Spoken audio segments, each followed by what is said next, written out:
Producida en Soundtrap. Producida en Soundtrap. También producida en Soundtrap. Crea una canción en minutos. Usa Soundtrap, un estudio de música online. Es fácil, muy colaborativo y funciona desde cualquier dispositivo. Pruébalo gratis. Solo haz clic en el banner para empezar. Soundtrap, tu estudio en todas partes por Spotify.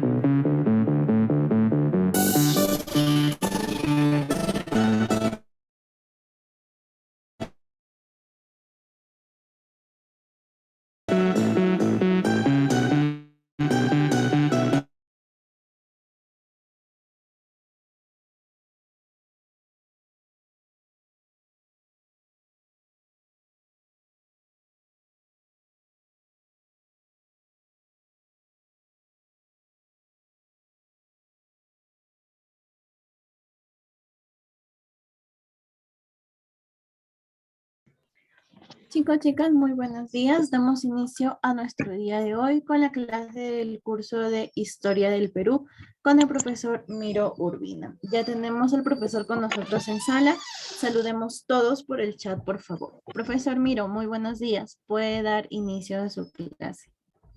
Señorita Claudia, buen día. ¿Se escucha claramente? Sí, profesor, se le escucha bien. Gracias. Las personas que están en sala de espera, ¿usted las acepta? Sí, profesor, no se preocupe, yo me encargo de ello. Sale, vale, muchas gracias. Hola Matías, buen día. Mariana, buen día, ¿cómo estás? Reilly, ¿qué tal? Buen día. Y Martín, ¿qué tal? Buen día. Hola Ingrid, ¿cómo estás? Bien. A ver. Eso ayer fue un día muy pesado. Hola Yanel, Yomeli, ¿qué tal? Bien cargado fue el día de ayer, así es que, bueno, vamos a empezar. Esto es HP y tenemos nosotros. ¿Cuál fue la semana pasada? Ya me acordé. Mira, muchachos. Escucha. ¿Dónde estamos? Acá. Vamos a contextualizar la clase de hoy.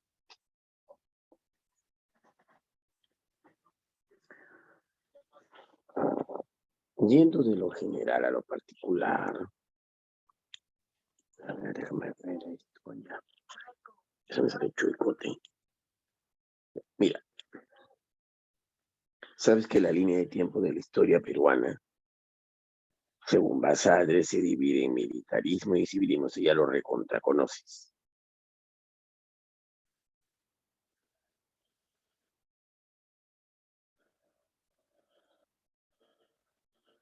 ¿Qué fue eso? Ya.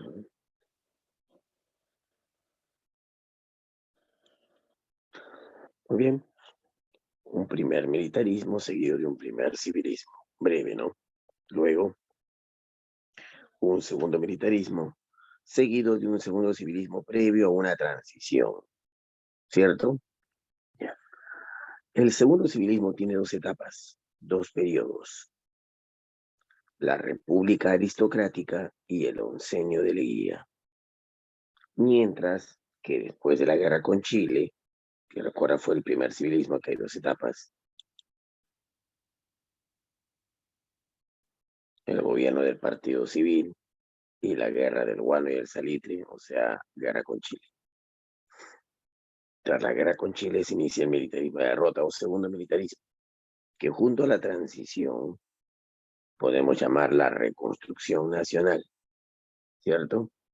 Algunos textos consideran a la República Aristocrática también dentro de lo que es la transición. Ten presente eso, ¿de acuerdo? O sea, todo esto lo llaman República Aristocrática. Vamos a alargar estos, que es años. Recuerda que esto es, acá este punto es después de la guerra con Chile, 1883. La transición de Piero comienza en 1895 y dura 4 años, hasta 1899. ¿Cierto? Bueno, el segundo civilismo en total se extiende hasta 1930, pero la República Aristocrática que hoy veremos es 20 años, en el 99 hasta 1919. Alarguemos todo esto, ¿de acuerdo? Acá mismo, acá abajo. Vamos a poner reconocimiento inteligente. A ver, veamos.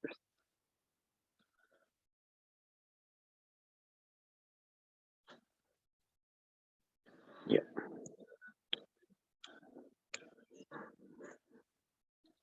1895. 1899.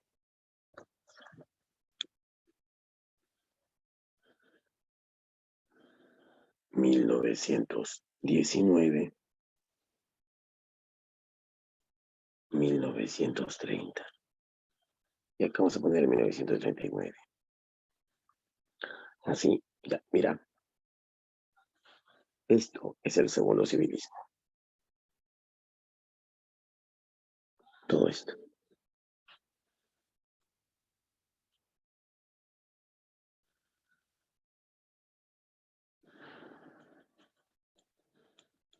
Se encuentra entre la transición de Piero, la que está por acá,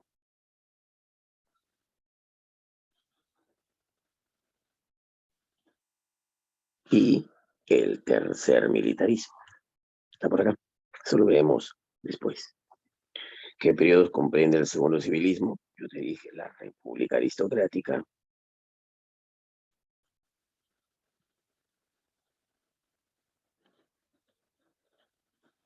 y el Oncenio de Leguía. Algunos consideran a la República Aristocrática también incluida la transición, todo esto, ¿de acuerdo? La extienden hasta ahí, pero nosotros no. ¿Qué más? Ya. ¿Qué veremos hoy? Esto, desde el 99 a 19, estos 20 años de historia. En la tradición, sabes que es en la práctica el segundo gobierno de Pierola. ¿Quiénes gobiernan la República Aristocrática? Y aquí hay 7 gobiernos, 6 presidentes, porque uno repitió el plato. Bueno, en realidad hay otro más que gobierna brevemente. Las iniciales los nombres, que veremos. Eduardo López de Romaña, Manuel Candamo Iriarte, se muere pronto. Lo reemplaza momentáneamente Serapio Calderón, momentáneamente. Él es el que te digo que no lo ponen como oficial, pero tú vamos a ponerlo, Serapio Calderón. Él convoca elecciones pronto y es elegido José Pardo y Barreda. Pardo y Barreda, de acuerdo, mira, terminó su gobierno, él porque se murió pronto y él porque lo reemplaza y convoca elecciones. Ya después de Pardo y Barreda gobierna Augusto Bernardino Leguía. También termina su gobierno. Leguía convoca a elecciones y es elegido Guillermo Billinghurst Latorre. Ya de él sí hubo problema. La élite no permitió que termine su gobierno, lo saca con un golpe de estado militar de Benavides, Óscar Raimundo Benavides. Así es que él tampoco tiene su gobierno, pero y Benavides lo reemplaza nomás, o sea, él lo sacó para convocar elecciones, un año estuvo, y fue elegido otra vez Pardo y Barreda, segundo gobierno. Él, faltando poquito, tampoco termina su gobierno porque lo saca Leguía, acá, iniciando su oncenio.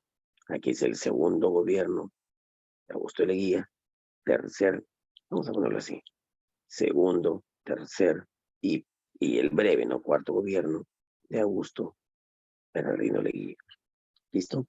Ya, si te das cuenta, entonces, mira, hay 1, 2, no cuentas el época Calderón, ya sabes, 2, 3, 4, 5, 6, 7 gobiernos. Pero 6 presidentes, porque Pardo y Barreda gobernó 2 veces. ¿Ya quedó claro este contexto? Rapidito, jóvenes. Están entrando tarde, creo. Varias solicitudes. ¿Listo? ¿Quedó claro?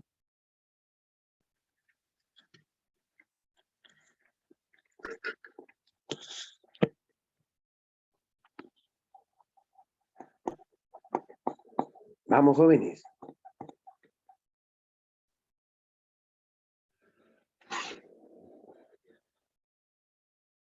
Ok, Ingrid y el resto.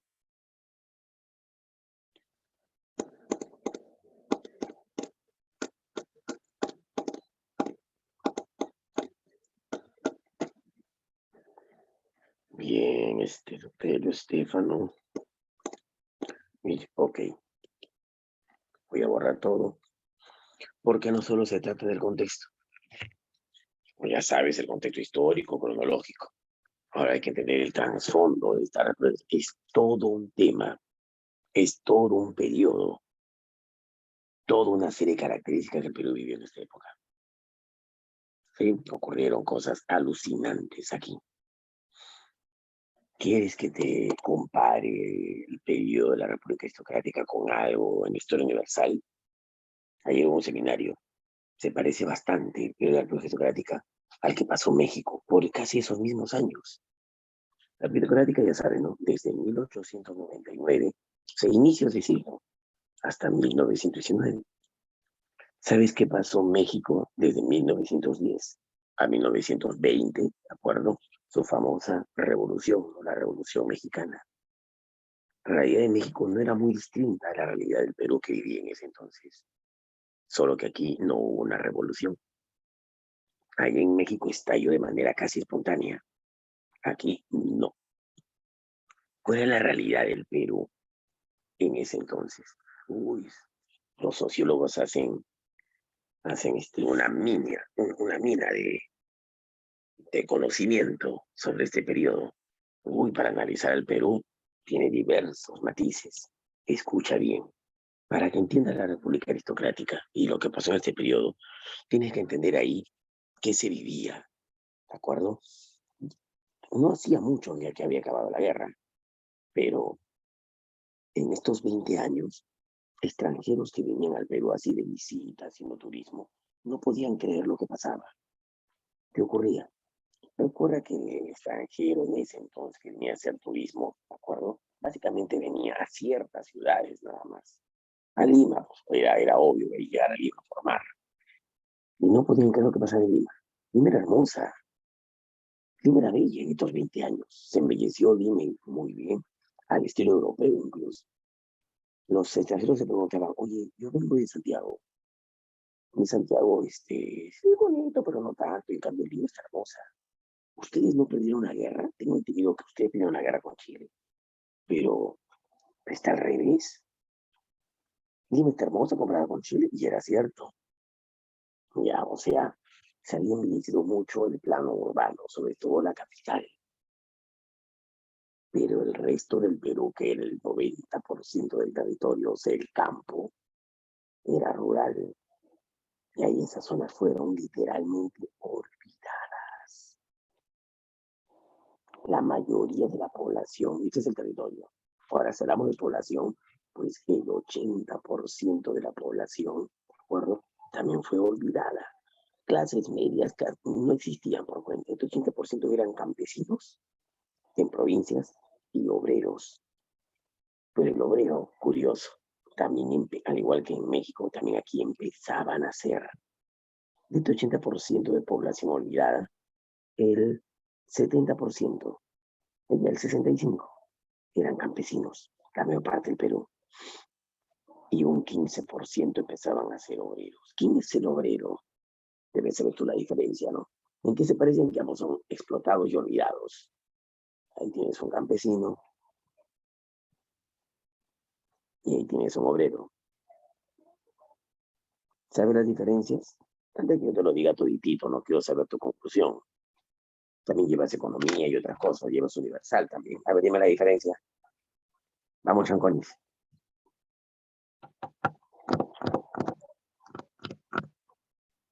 Participa, joven. Vamos.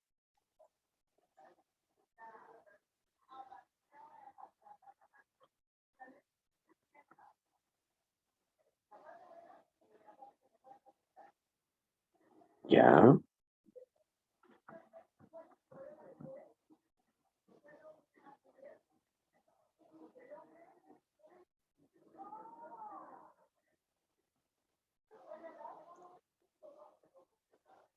Ya. Una diferencia básica, perfecto, te felicito. Bien. Campesino, la tierra. El obrero trabaja en fábrica. Por ende, uno de los dos es urbano, el otro es rural. ¿Quién es el urbano?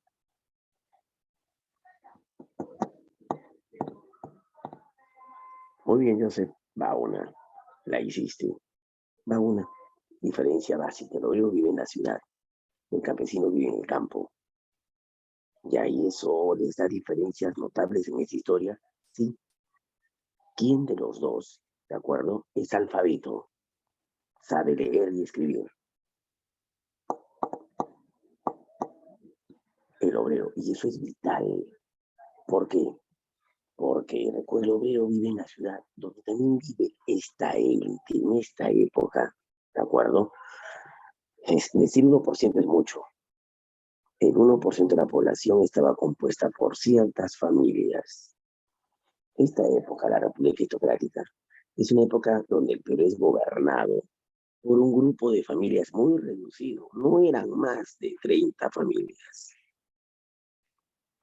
Los Candamo, los Romaña, los Iriarte, los Pardo, ¿de acuerdo? Los Gildemeister y un grupo, algunos de ellos extranjeros y otros acá, peruanos. Eran familiares o descendientes o hijos de los fundadores del Partido Civil. ¿Recuerdas que vamos el primer civilismo y te dije? Los consignatarios nacionales del guano de la época de Castilla se enriquecieron mucho y así nace la primera burguesía peruana. Esta burguesía quedó recontrasada con el contrato Dreyfus, ¿cierto? Y tomaron el poder con el primer civilismo. Y ellos fueron los responsables de la guerra con Chile que se perdió. Después de la guerra con Chile, se habían desaparecido de la escena política. Claro, estaban quemados, estaban desprestigiados. Por eso llegaron los militares. Pero los militares la regaron peor. Y Pierola, ¿de acuerdo? Sacó a los militares del poder. Pierola representó el tránsito entre los militares y el retorno de estos civilistas. Esta época, estos 20 años, el mismo partido que había gobernado desde antes hasta la guerra con Chile, el grupo civil que fue responsabilizado, el mismo partido gobernó en esta época. ¿Sí? Un solo partido. Todos ellos fueron de partido civil, toditito, bueno, menos uno, ahí voy a decirte, pero todos ellos eran de este grupo político. Este civilismo era pues el retorno del partido civil. Este grupo de familias Se caracterizaban por ser dueños de grandes extensiones de terreno. La mayoría de ellos, no todos eran básicamente también comerciantes, pero muchos de ellos eran latifundistas, terratenientes, dueños de grandes tierras. El Perú estaba literalmente en sus manos, gobernando. Ya, ellos donde vivían, pues en las ciudades, ¿no? El obrero ve a estos personajes. Claro, los ve cómo se visten, ve sus costumbres y está molesto por la gran diferencia que había. El campesino vive en el campo y no ve esa realidad. Ahora, si sabes algo de marxismo, de economía y demás, de Simón Universal también te he contado, ¿quién de los dos toma conciencia de clase? ¿Quién de los dos adquiere rápidamente, ¿no? Conciencia sobre su situación, de la gran diferencia que hay con la élite?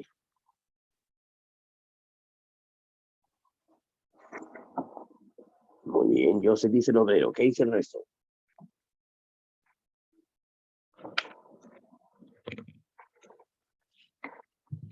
Vamos.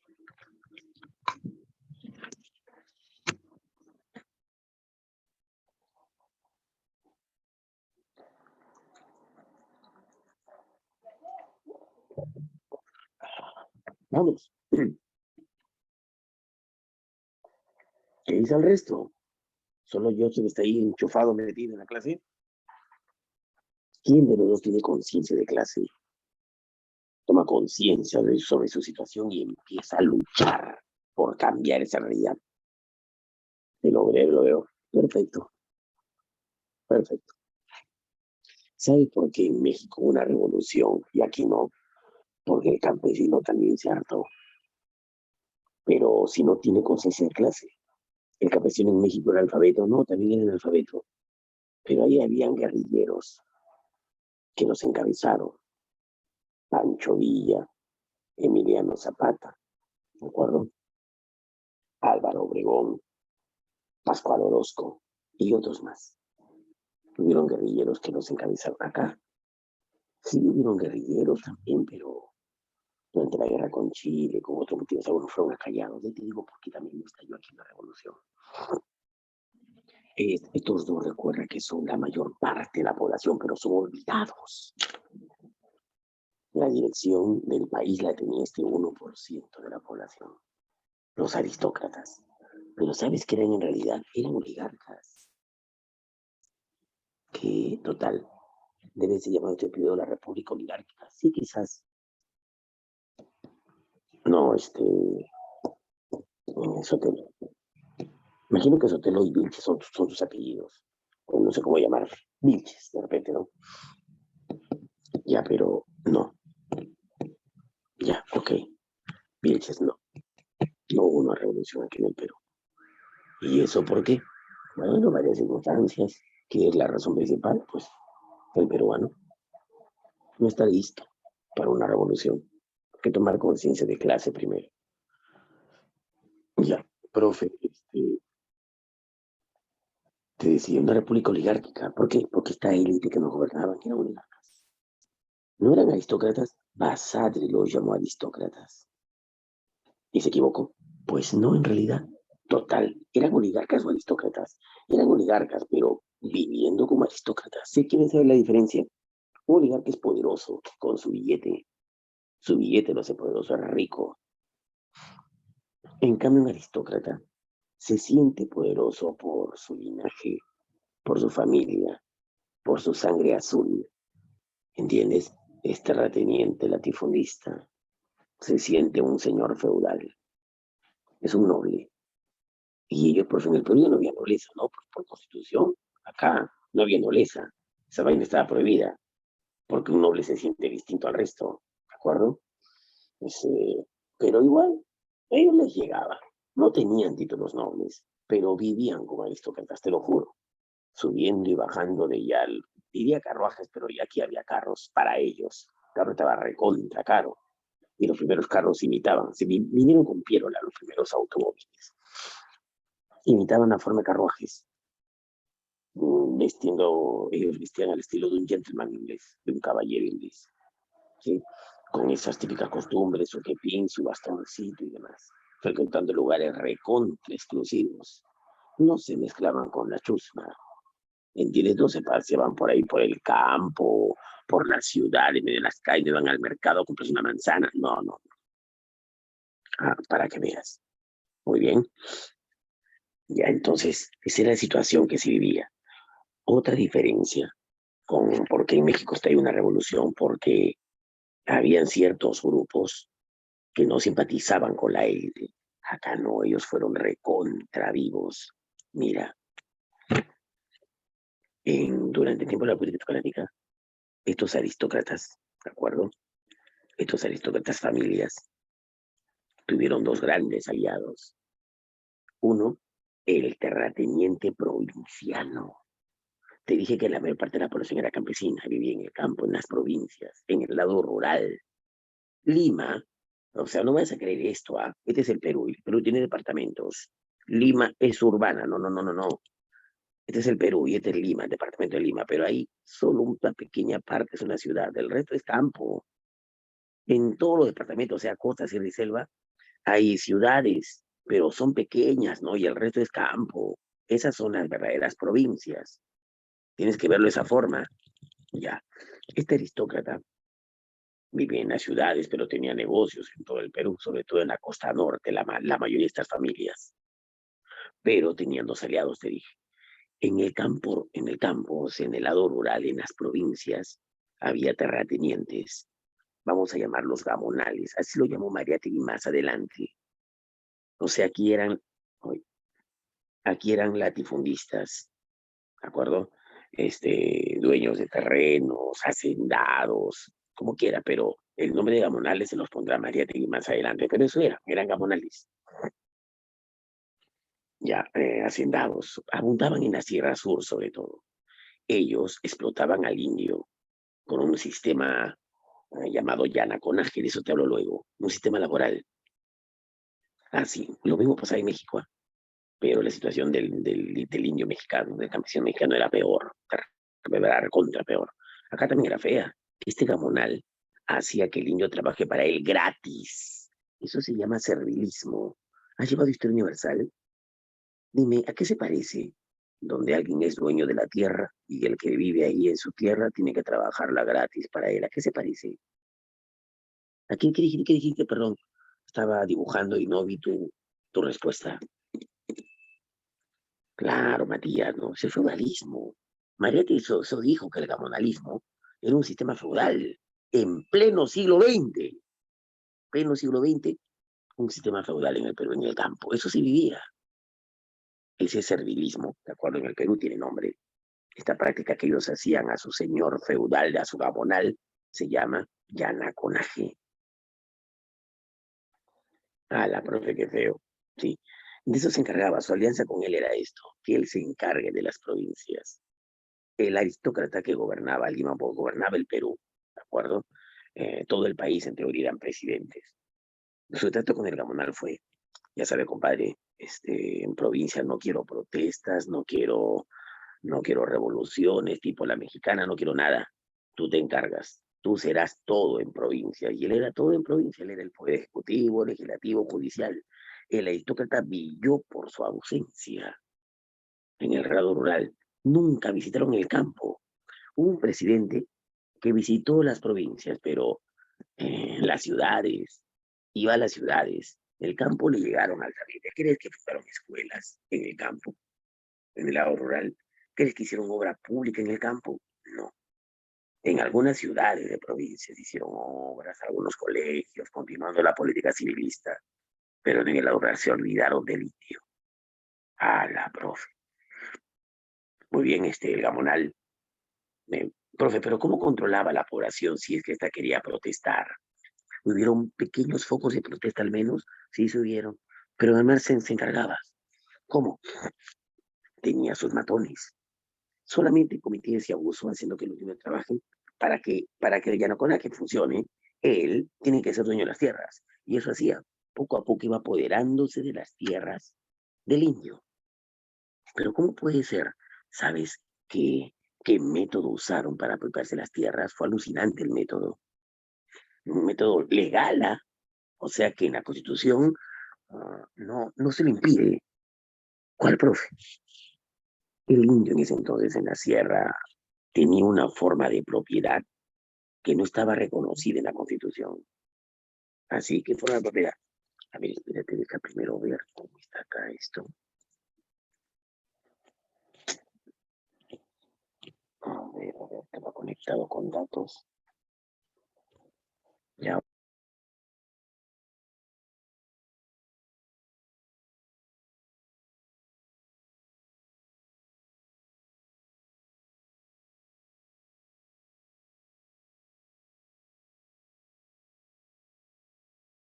Tierras, se sienten dueños de ella.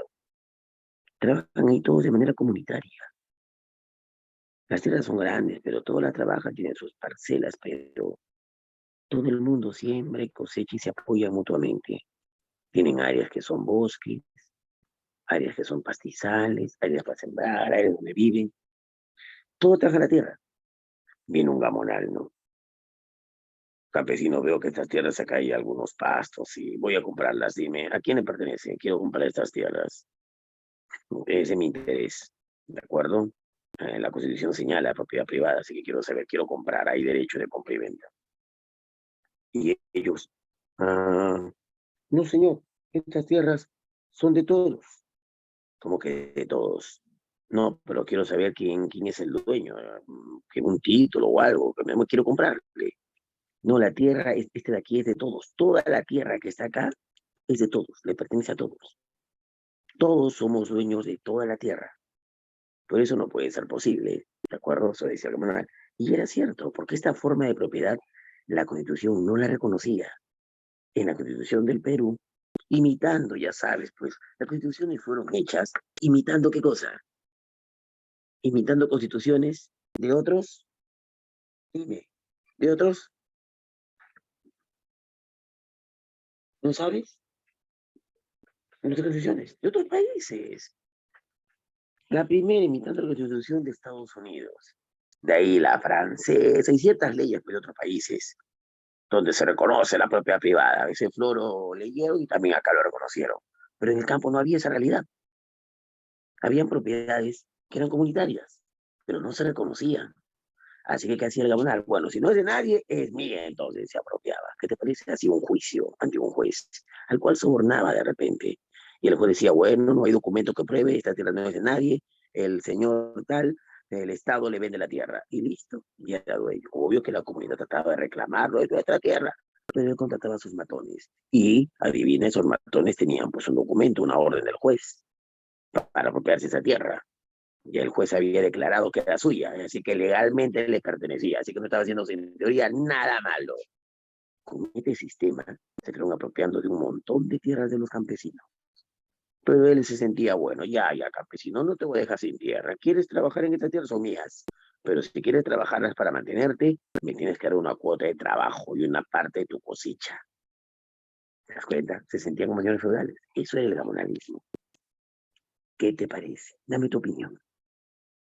¿Tiene razón? ¿Cuál era la clave aquí para que él se sienta poderoso? ¿Qué tenía que cambiar? Dímelo, ¿qué tenía que cambiar para evitar este abuso? Dime, si tú fueras un justiciero social, ¿qué tiene que cambiar? ¿Ah? ¿Es en serio, Joseph, que el campesino cambie su forma de pensar? Puede ser, ¿no? Y que él asuma la propiedad privada y que se olvide de la propiedad colectiva. Eso piensa Joseph. ¿Quién piensa de otra forma? ¿Qué tiene que cambiar? Porque para Joseph es el punto débil del campesino, que la tierra, o sea, que no tenga propiedad privada de la tierra, sino propiedad colectiva. ¿Qué me dice el resto? Bien interesante lo que dice Joseph, no esperaba esa respuesta.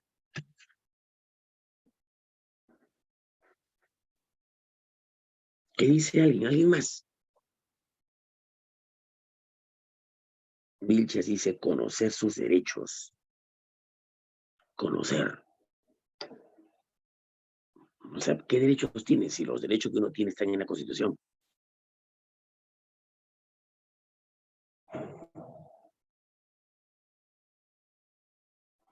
Nada, ¿alguien?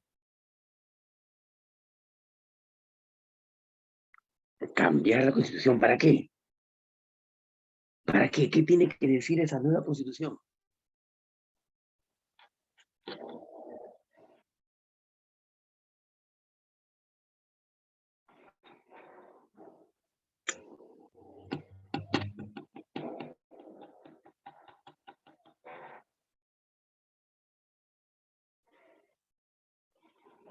Según lo que me he escuchado, ¿qué tiene que decir esa nueva Constitución? Más derechos. Bueno, digamos que hasta este punto, y dos consejos que te doy, ¿de acuerdo? Uno, no creas que por una ley que no se reconoce, que no se actualiza, que no aceptar la forma. Claro, hasta ahí Salomón la tiene clara.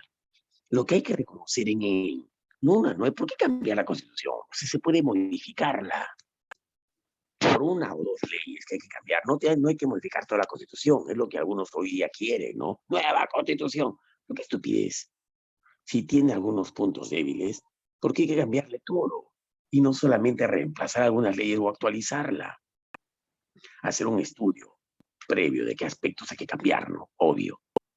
Y ver que la nueva ley que se ponga en la Constitución no trastoque otra que esté dentro de la misma. Claro que es algo que demora. No es simplemente borrar y poner otra ley. No es simple. Pero cambiar toda la Constitución, eso revela inestabilidad política. Lo que tenía que hacer aquí es lo que dijo el último comentario, ¿de acuerdo? Reconocer la propiedad colectiva de la tierra, que no tiene por qué eliminar la propiedad privada. El Estado reconoce propiedad privada, pero también se reconoce para algunos casos de las personas que tengan esa forma de propiedad, se reconoce la propiedad colectiva. Eso tenía que hacerse, pero no se reconocía. Para no chocar con este canal, porque recuerda, ¿quiénes son los autorizados a cambiar las leyes? Ellos, pues, los aristócratas. Y ellos, recuerda, tenían un pacto con el comunal. ¿Ves? ¿Quién era su otro aliado del aristócrata? Recuerda que estos aristócratas, en teoría, son parte del partido civil. Son un partido político, es otra diferencia con la Revolución Mexicana. Otra cosa que hizo que estallara una revolución bien brava es que ni partidos sabían. ¿Podrás creerlo? Bueno, pero acá en el Perú ya era el partido civil. En teoría, no era el único, ya cuando nació era el único. Pero ahora ya había más partidos, pero era el que volvía a tener el poder. Pero este partido, recuerda, se caracterizaba por tener un proyecto en teoría de crecimiento y modernizador, pero explotaba profundo, o sea, se olvidaba de las mayorías. Está bien, se olvida de las mayorías, pero eso no deja atrás que quiera un Perú moderno, que no significa que sea un Perú justo, ¿de acuerdo? Un Perú moderno. Tenía que dar la apariencia de modernidad, pues, ¿no? De crecimiento, como el de los extranjeros que venían, te dije, ¿no? Y veían a Lima hermosa. Así que hicieron algunas cosas para fomentar la modernidad. Una de las cosas que hicieron para dar crecimiento, aparte de Lima Bella, es que hay empleo, haya trabajo. ¿Qué fomentaron? Las inversiones, pero las inversiones extranjeras. En parte es bueno, pero darle tanta ventaja, ponérsela tan fácil, eso es lo malo. Eso es lo malo. Evo, por ejemplo, fomentó las inversiones en Bolivia, pero se las puso bien clara, ¿no? Les puso impuestos, derechos laborales a los campesinos, y le puso ciertos requisitos a la minería. Eso es lo que en su momento aplaudieron de Evo ahí en Bolivia. Tiene otros lados negativos a su gobierno, por si acaso, pero le puso límites. Algo similar quiere hacer Castillo ahora. Me enteré que hace una semana, ¿no? Le quitó el derecho a muchas mineras allá ayacuchanas, porque no cumplían ciertas normas que el Estado está poniendo a la hora de minería, lo que ahorita está discutiéndose. Y esa y otras razones más quieren vacarlo, porque la inversión minera está peligrando y es lo que más divisas da al Perú. Si sabe geografía, sí es lo que más divisas da. Está tratando de ponerle nuevas normas a la minería, ¿de acuerdo? Ya. Pero en cambio aquí en la República Democrática, ¿qué es? Dieron un código minero, código de minería, para ponerle normas, pero esas normas eran pues recontra facilistas. Facilitaron la inversión extranjera. En parte es bueno, porque invierten en el Perú, pagan impuestos, aunque no mucho, pero y generan empleo. Y cuando vienen a invertir, traen modernidad, pues traen cierta tecnología también para invertir acá. Ya, así es que yo diría que es 60% bueno y 40% malo. Así que Trajero Modernidad cumplieron su objetivo. Ah, qué chévere. Su segundo socio fue el capital extranjero. ¿Pero crees que solamente vinieron a invertir en minería, como el acero de Pasco? También vinieron a invertir en otros rubros, también en agricultura. Ujú. Y estos, viendo que es un buen negocio, también los aristócratas invirtieron en minería, digo, en agricultura. Básicamente eran eso, te dije, ¿no? Terratenientes en la costa norte. Estos extranjeros y estos peruanos que invirtieron en agricultura, vamos a llamarla agroexportación, invirtieron en varios rubros agrícolas, pero sobre todo en dos, en caña de azúcar y algodón, que en su momento daba plata, pagaban bien por el algodón. Y es que aquí en el Perú se sembró un algodón que creció muy en buenas condiciones, el Pima, y compraban en el extranjero. Y la caña de azúcar, uff, acá encontró una buena condición para la calidad de la caña. Competía con la mejor caña del mundo, que era la cubana. Y empezamos a exportar buena calidad de caña. ¿Sabes? También, o sea, mira, fue una inversión extranjera, pero también nos esperaron sacar. ¿Sabes qué fue lo bueno de esta inversión extranjera en ese rubro? Que maquinizaron la agricultura. Antes de ellos, antes de esta época, antes de 1899, la agricultura en el Perú era casi primariosa. Todavía se seguían usando parceleros, ¿de acuerdo? Labradores, yunta de bueyes, pero ellos la maquinizaron. En esta época se usan tractores, segadoras, desmotadoras de algodón. En el campo, en cambio, no era otra cosa. Aún usaban rancana, el gamonal. No le interesaba cómo el indio trabaja en la tierra, con tal que le pague una parte de cosecha. Pocos gamonales maquinizaron la agricultura. Le llegó. En cambio, acá en la costa norte sí se maquinizó. Y el extranjero también, los Gildemeister, por ejemplo, fundaron el fondo Casa Grande, los Laredo, el fondo Paramonga. ¿Ves? Entonces, con el capital extranjero dieron apariencia de gran progreso. Sin embargo, este capital extranjero trae maquinaria, ¿cierto? En la minería también, para invertir, también pues, pudieron fábricas textiles. Pero todo eso es maquinaria. ¿Tú crees que el rico trabaja con la maquinaria? No, ¿quién tiene que trabajar en la máquina? ¿Quién tiene que trabajar en la máquina? ¿Quién? Dímelo. Así surgen los obreros, ¿entiendes? Antes de 1929, ¿había personas aquí que trabajaban? Sí, había personas, pero llámalos artesanos, llámalos manufactureros. Sí, sí había, pero muchos de ellos también eran analfabetos. En cambio, cuando aquí el Perú se maquiniza la producción poco a poco, es una etapa industrial, pero de extranjera acá, que pone sus propias industrias y requieren mano de obra. Aquí la mano de obra barata, por ellos, pues que eran la ley, barata la mano de obra. Explotaban al obrero. Pero este extranjero que viene a invertir le dice al Estado, oye, ya pues, no sé, que quiero una mano de obra ya barata, ya sabes, pero técnica, ¿no? Estos peruanos saben hacer ni michi. Ya pues, funda universidades, institutos técnicos o algo, ¿no? Para que tengan donde estudiar. Necesito que operen mis máquinas. Necesito técnicos. Por favor, mínimo. Así que adivina. Por eso la inversión extranjera también es en eso buena. ¿Qué cosa? Obliga a hacer institutos, universidades, ¿de acuerdo? A, a que mínimo sepan leer y escribir. Mínimo, un montón de colegios. ¿Te das cuenta? Ellos impulsaron la educación. Pero ¿dónde? En el campo, en la ciudad. ¿Dónde impulsaron la educación? Habla, ¿dónde? Claro, ¿y estás entendiendo? Impulsaron la educación en la ciudad. Y así van surgiendo poco a poco cada vez más y más obreros. El obrero es un ex artesano, pero ahora sabe leer y escribir. Y al saber escribir, leen. Y al leer, toman conciencia de clase. Intelectuales que empezaron a defenderlos. En ese entonces en el mundo ya había la ideología anarquista, también la socialista, la utópica, y empezaba la científica. Aquí los leyeron a intelectuales peruanos que leyeron a los extranjeros, pero la primera ideología que pasa por su cabeza fue el anarquismo. ¿Y sabes quién trajo el anarquismo al Perú? ¿Quién fue el difusor del pensamiento anarquista? Dime, ¿sabes algo universal? Ya debes haber visto eso. El anarquismo, ¿quién lo introduce aquí en el Perú? El pensamiento anarco-sindicalista.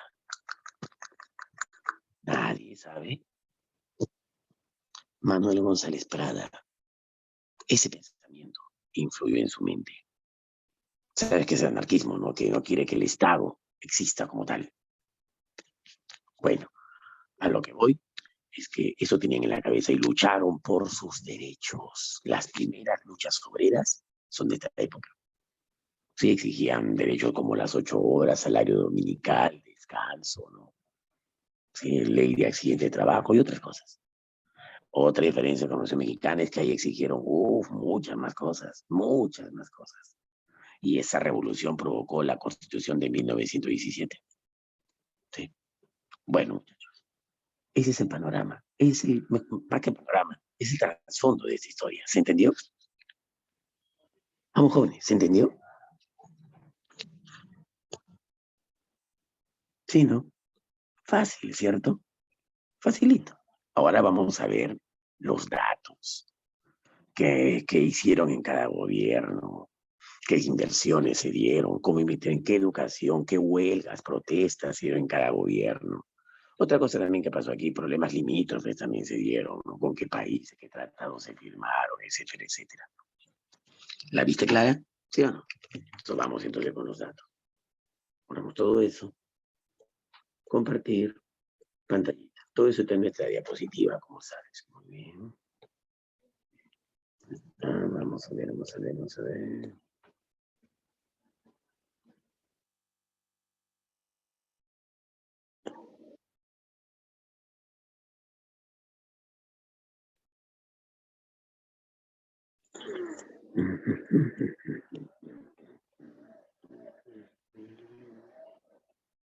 Creo que es esta.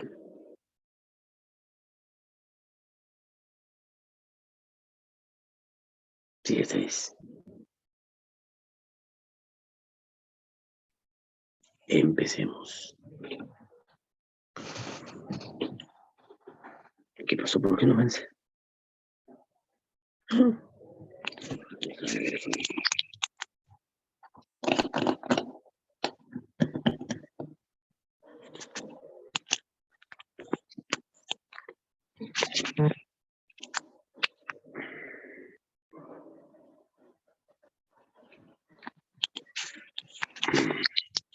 Voy a pasar aquí, sí. Bueno, ya empecemos. Como te dije, la etapa de la transición le corresponde al gobierno de Pierola, ¿cierto? Ya después de eso se inicia el segundo civilismo, que tiene 2 periodos, la República Aristocrática y el oncenio de Guía. Hablemos de la República Aristocrática, ¿de acuerdo? Características. Ya te las dije hace rato, solo que estamos esquematizando, estamos volviendo, o sea, lo que te expliqué, volviéndolo teórico, esquematizándolo para que lo tengas donde repasar y estudiar. A ver, vayamos con las características políticas. Van a aparecer en naranjita. El dominio político de la energía civilista. Ya sabes, ellos son los que gobiernan. Acuérdese, 1% de la élite tenía sus representantes. Retorna otra vez el gobierno del Partido Civil. ¿Recuerdas el primer partido político? Pues bien, vuelve a la escena política. Profe, pero la gente los odiaba después de la guerra con Chile. Sí, pero dicen, pero bueno, ya lo saben, no odia, pero luego otra vez se olvida. ¿Y por qué se olvidaron de lo malo que hicieron? Llegaron otros peores, los militares. Ah, ya.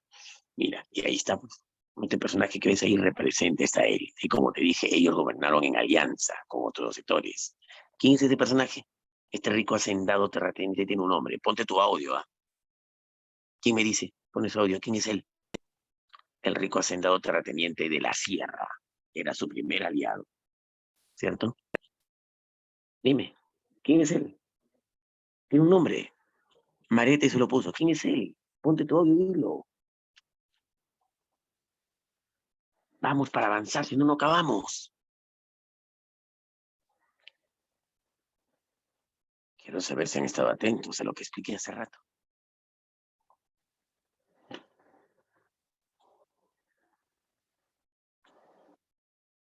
¿Quién es él? ese terrateniente hacendado de la sierra. Gamonal. Exacto, el gamonal, su primer aliado. Y el otro, ¿él a quién representa? Es el Capital extranjero. El capital extranjero, muy bien, muestra. ¿Cuál era la relación que había con el gamonal? Pues el civilista se encargaba de dar leyes o no eliminar leyes que perjudiquen al gamonal. Y le daba a él las facultades para que se encargue de todo en provincias.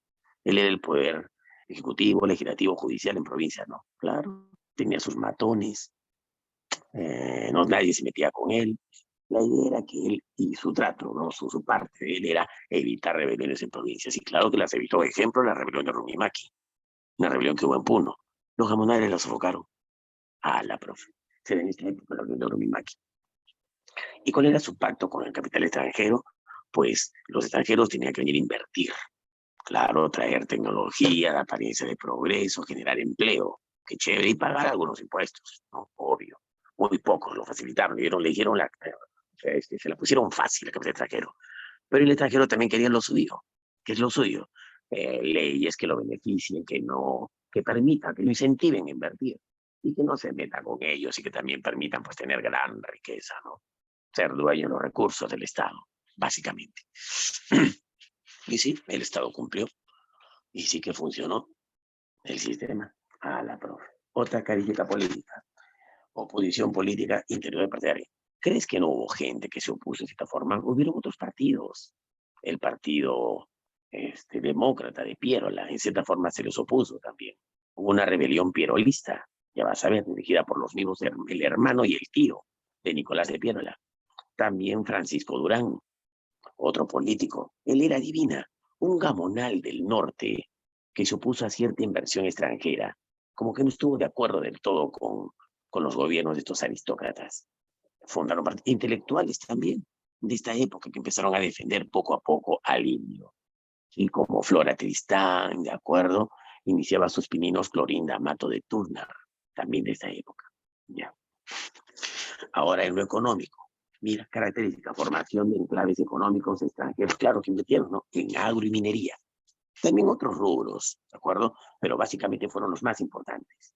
Minería del cobre, la Cerro de Pasco Mining Company y en agricultura de exportación de caña de azúcar y algodón sobre todo. Y en el plano social, crueles formas de explotación laboral, sí, de esta época, claro, es lo que se dio, ¿no? Con la mayoría de la población. Los explotaban a obreros campesinos de manera laboral, pero terrible, terrible. ¿Cuáles fueron esas formas? Eran 4. Con explotación laboral. Acaba el primero, el enganche. ¿Qué era el enganche? Mira, esos nombres que les han dado fueron nombres de la época y estudiados por sociólogos, historiadores del momento, como Mariatti, que a partir de 1930 estudia esta realidad. Pero se practicaba en esta época. ¿Qué es el enganche, profe? El enganche fue un sistema legalizado por el Estado. El Estado reconocía, mediante ley, en la política del enganche. Un empresario podía enganchar a un trabajador dándole pagos adelantados. Ya, eso es chévere, qué bacán que te adelanten, pero quedabas adscrito a la empresa, no podías renunciar. Y adivina, no acababa tu contrato y ya quedabas misio. Faltaban pocas semanas para terminar tu contrato. Así que el empresario te daba un pequeño adelanto, con tal de que sigas enganchado a la empresa. Pero dependía laboralmente de ella y con sueldos, pero irrisorios, recontra mínimos. Y como te quedabas sin plata, aceptabas otra vez el contrato. ¿Dónde se practicaba la política del enganche? Se practicaba en la sierra, en el rubro de la minería. Las empresas mineras practicaban el enganche, pero también en agricultura. Los hacendados de la costa norte solían practicar eso, los sectores latifundistas, aristócratas. Esta élite, los de arriba, los de arriba. Solo que la no puede usar, ¿no? Sí, ya se puede. Así ya se puede. Ellos practicaban el enganche. El capital extranjero también practicaba el enganche. Donde se practicaban en la costa norte y en la sierra, en provincias, ¿de acuerdo? Ya, pero no era el único. También el enganche estaba el Yanaconaje. Ya no es que si lo conoces, era lo que el indio, ¿de acuerdo? Practicaba con el gamonal. Es trabajo servil y gratuito, de carácter feudal, que el indio hacía al gamonal en sus tierras, ¿cierto? Ese es el Yanaconaje.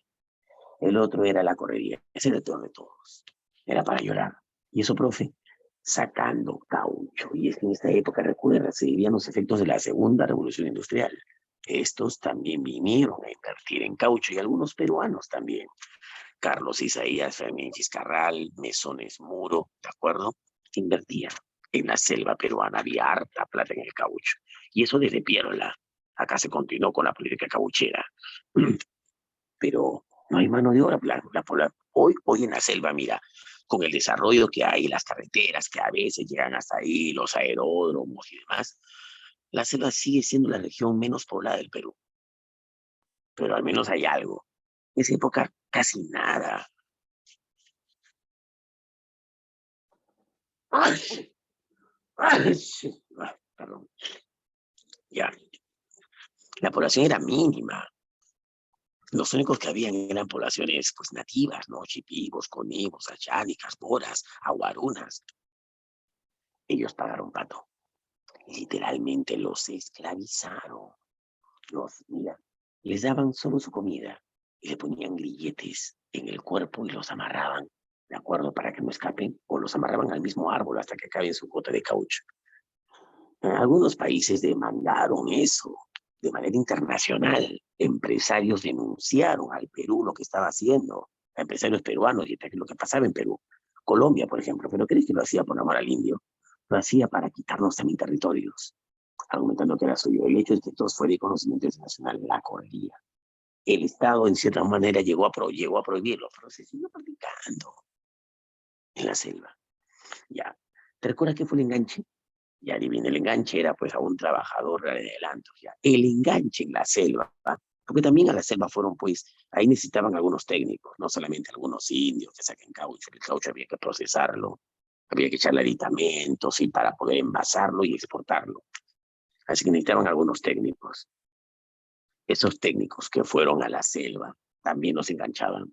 El enganche en la selva también tenía nombre, se le llamó habilitación, ¿de acuerdo? Sí, procesaban el caucho. La habilitación fue el enganche que se dio en la selva. En cambio, la corrida de otra cosa era esclavitud con los aborígenes amazónicos. Esas fueron las 4 formas de explotación. Triste, ¿no? Otra característica social, el inicio de luchas obreras, ya sabes, las luchas obreras aquí se dieron en mancha justo porque empezó a surgir una clase obrera, una clase proletaria empezó a surgir. Como eran leídos, empezaron a defender su derecho a tomar conciencia de clase, en términos marxistas esa palabra. Pero también se inició luchas estudiantiles, y eso fue más que nada por contagio, por 2 razones. Contagio, sí, ahí en Argentina se iniciaron las luchas estudiantiles pidiendo, por ejemplo, una reforma universitaria para participar del gobierno, la universidad, algo que en Europa era una realidad, ya que en América todavía no. Así que contagiados por las luchas estudiantiles argentinas, acá también se iniciaron, ¿de acuerdo? Eso fue una razón, la principal, pero había otra. Los obreros estudian en las universidades, pero luego salen y tienen que depender de los trabajadores porque no hay derecho laboral. Así que el estudiante también se sumó a las luchas obreras. O sea, no fueron luchas estudiantiles aparte y obreros aparte, no, los estudiantes se sumaron a las luchas obreras. Era obvio porque ellos van a ser después trabajadores. Así que sumaron fuerza. Ah, qué loco, profe. Bueno. Y de manera general, ¿no? Es exclusión social de las mayorías populares. Fueron olvidados tanto obreros como campesinos. Están los primeros obreros peruanos, trabajando en talleres, fábricas textiles. Habían estudiado, pero mira la condición en la que vivían. Bueno, ahí tienes un resumen de las características de esta época. Muy bien, ¿viste? Así eran sus condiciones laborales. Estudiar, ¿no? Para eso. Alucina. Ahí están ellos, mira, pidiendo sus derechos, ¿no? No somos máquinas. Salario justo, ¿de acuerdo? No hambre. Me dice, queremos un domingo. Claro, un descanso dominical, a eso se refiere. Jornada de 8 horas. Mi padre es el clavo del trabajo. Alucinante. Sí, de las luchas obreras, así era. Tú la tienes fácil, tu trabajo es del todo fácil. Si no es así, pues, como todo San Marquino, ya vas a ingresar, ya. San Marquino también se suma a las protestas porque sabe que algún momento va a trabajar también. Bueno, vamos, Chancolín. Mira, te estoy regalando preguntas que vienen en San Marquito, ¿sabes? Durante las 2 primeras décadas del siglo XX, el civilismo instaura el llamado periodo de la República Aristocrática, caracterizado por... A ver, dímelo.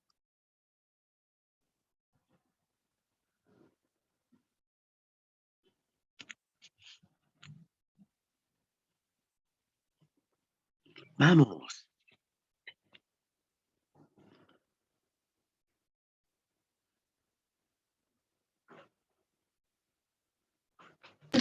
El predominio de un pequeño grupo de propietarios industriales. Pero yo te dije que este pequeño grupo de familias eran más que nada a latifundistas que sembraban caña de azúcar y algodón en la costa norte. Estas familias. La Más que... exclusión social La es política exclusión para la social. mayoría de la población. Claro, esa es la respuesta. Lean todo si no se apresura y lean bien la clave. Ahí el error en la D era eso, que no eran industria. Bueno, también se quedaron algunos a la industria, pero básicamente eran terratenientes, te dije.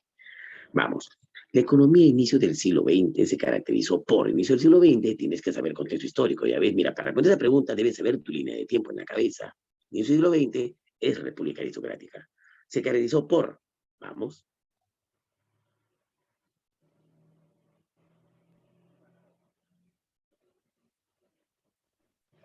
El avanzado desarrollo de la industria.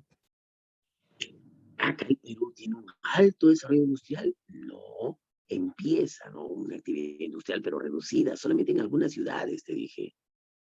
El desarrollo de las exportaciones de materia prima. Claro, ¿qué materia prima exportábamos? Caucho, caña de azúcar, algodón, minerales. ¿No ves que había minería? Eso se vivía. ¿Ya ves? ¿Qué más? ¿Qué más?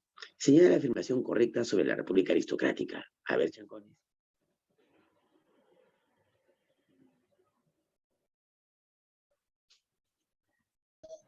B, dependencia del campo.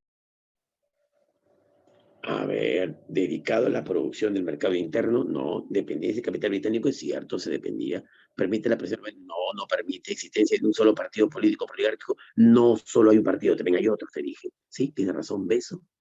Todavía el capital británico aquí domina la economía, pero empieza su ingreso poco a poco el capital norteamericano. No domina todavía la economía peruana. Aún domina la economía peruana el capital extranjero británico, o sea, el inglés.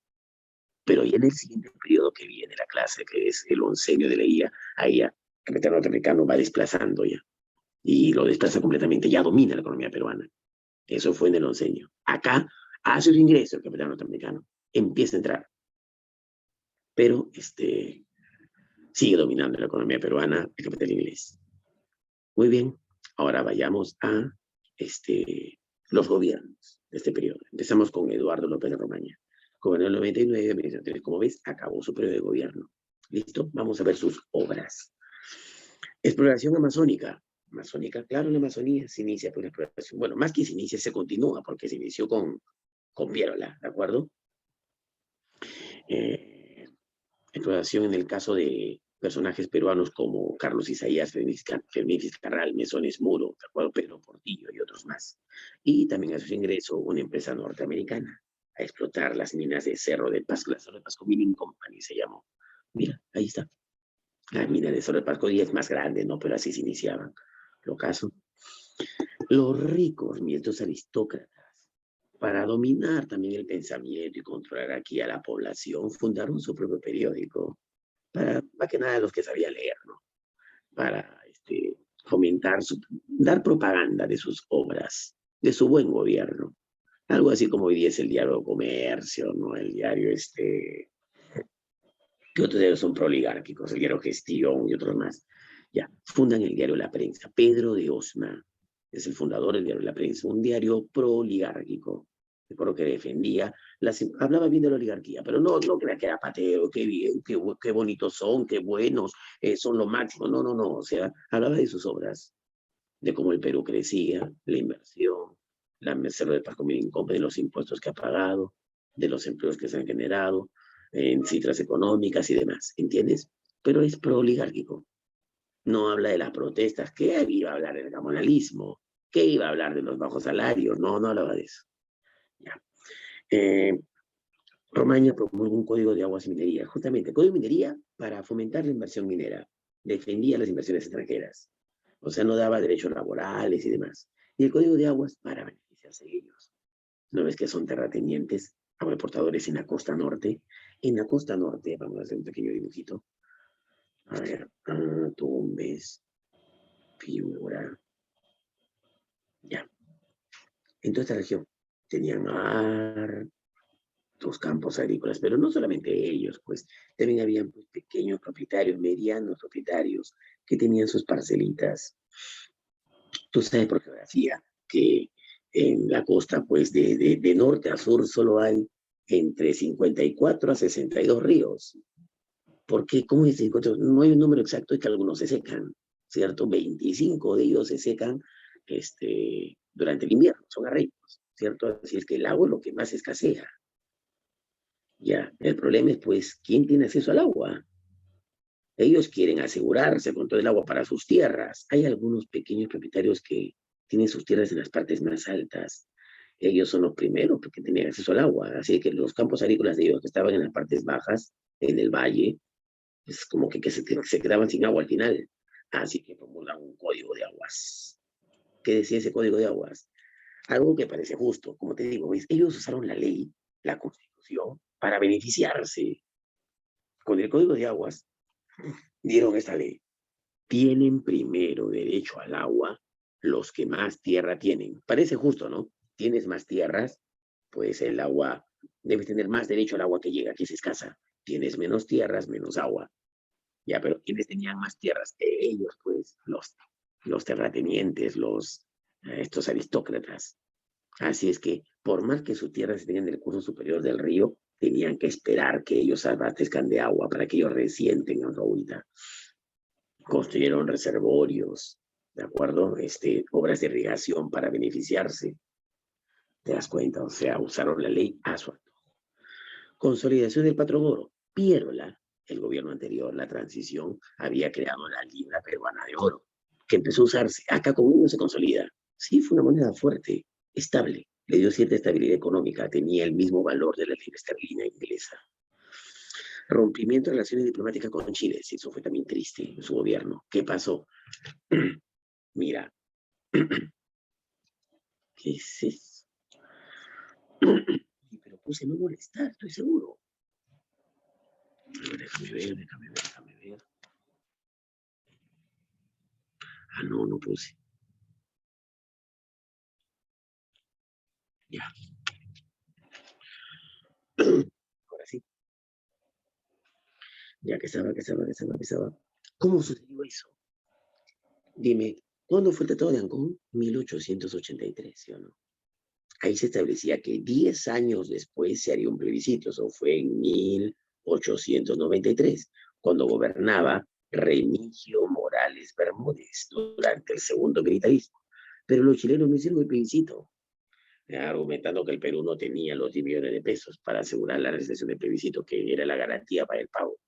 Así es que el plebiscito quedó inconcluso, no se terminó de hacer. Pasó tiempo.